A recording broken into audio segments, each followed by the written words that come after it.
Wibi, gue punya cerita tentang satu perempuan, kita sebut aja namanya Rina. Dan ini pengalaman dia waktu umur 5 tahun. Rina punya satu adik laki-laki yang beda 2 tahun sama dia, dan mereka tinggal di Magelang. Nah, kata almarhum papanya Rina, waktu adiknya Rina ini masih bayi, dia tuh sempat keliling kompleks sama babysitternya yang kita sebut aja namanya Mbah ya. Terus setelah muter-muter komplek itu, mbahnya tuh cerita kalau pas lagi jalan-jalan, si mbahnya nih disamper sama kayak nenek-nenek yang gak dikenal. Terus nenek-nenek itu bilang, jaga anak ini baik-baik, ada sesuatu sama anak ini. Semenjak hari itu, bapak sama ibunya Rina tuh langsung ekstra banget lah buat jagain adiknya Rina. Tapi makin lama, tanda-tanda aneh tuh malah lebih ada ke dirinya si Rina. Nah, si ibunya Rina tuh cerita kalau Rina tuh jadi punya kayak teman hayalan yang cuma si Rina sendiri nih yang bisa ngeliat. Rina juga katanya sering mimpi kalau dia tuh diajak main sama jin-jin yang ada di rumah dia itu. Dan makin bertambahnya umur, gangguan yang Rina rasain tuh makin banyak lagi. Jadi di rumahnya Rina ada mbak yang kerja dan nginep di rumah. Mbak yang kerja di rumah Rina ini tuh masih kuliah.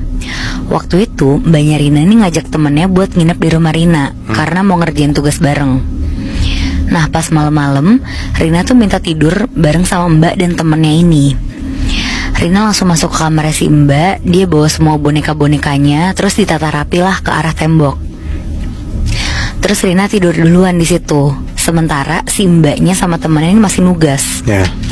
Dan pas udah tidur, si Rina nih tiba-tiba kebangun. Terus pas kebangun itu, Rina langsung ngadep ke boneka-bonekanya dia. Dan pas dia lihat, si boneka-bonekanya ini tuh penuh sama sisik ular. Rina di situ langsung nengok ke tembok di atasnya dia, dan sama tuh tembok-tembok itu juga berubah jadi sisik ular. Terus di situ Rina tuh ngelihat tangan sama kakinya dia juga penuh sama sisik ular. Di situ Rina cuma bisa nangis, teriak-teriak, sampai mbak dan temen yang masih fokus nugas langsung nyamperin Rina. Tapi Moibi, bukannya Rina tenang pas disamperin, dia malah makin nangis karena ternyata muka mbak sama temennya ini juga penuh sama sisik ular. Semua sisik ular yang dilihat si Rina ini warnanya tuh hitam keijuan. Terus cepet-cepet lah mbaknya ngegendong Rina keluar kamar. Dan pas udah di luar kamar, Rina kaget banget tuh. Di situ dia ngelihat rumahnya itu tuh banyak pohon bambu yang ditempel obor sama lilin, terus berjejer gitu sepanjang ruangan. Serem banget anjir. Dan yang lebih anehnya lagi, ruangan di dalam rumah Rina tuh berubah jadi hutan luas, banyak pohon-pohon gede. Di situ Rina langsung dibawa ke kamar bapak ibunya. Terus Rina digendong sama bapaknya dan langsung ditidurin lah ke tempat tidur. Setelah kejadian itu, besokannya ada teman bapaknya Rina yang emang udah biasa ngelakuin pengusiran gitulah. Dia datang ke rumahnya Rina.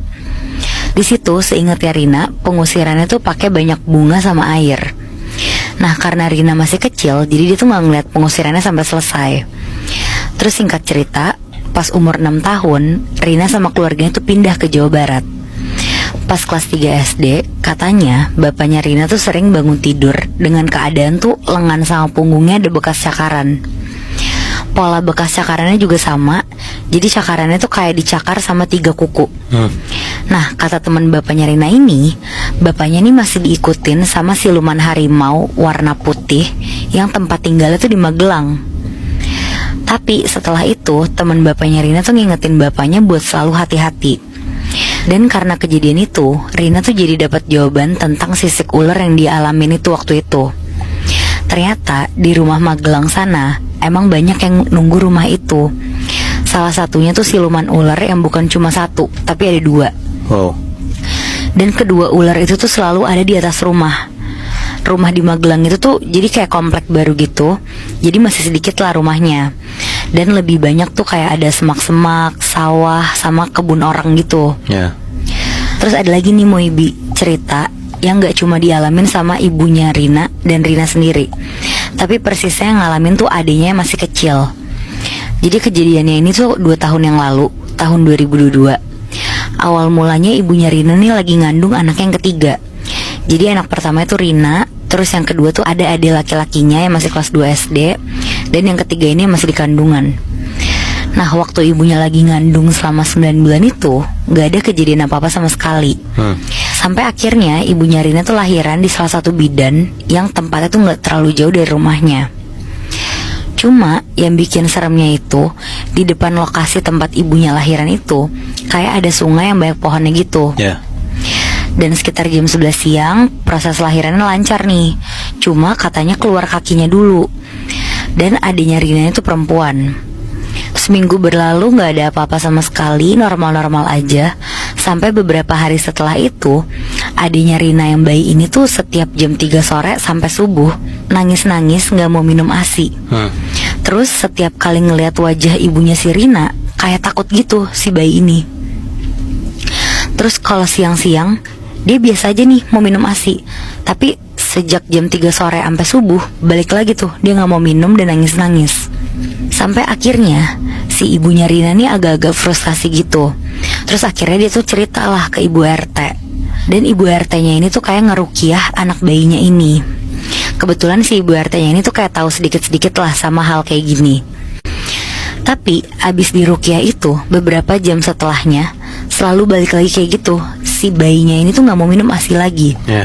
Sampai akhirnya si Rina ini mimpi. Di mimpinya ini si Rina tuh ngeliat ada sosok cewek lagi jongkok di depan adik bayinya dia yang lagi tidur. Rambutnya tuh panjang nutupin mukanya. Posisi adik bayinya dia ini tuh lagi tidur di ruang tamu. Soalnya di rumah itu tuh cuma ada satu kamar. Dan itu ditempatin sama adik laki-lakinya yang kelas 2 SD. Nah besokannya si Rina langsung cerita tentang mimpinya dia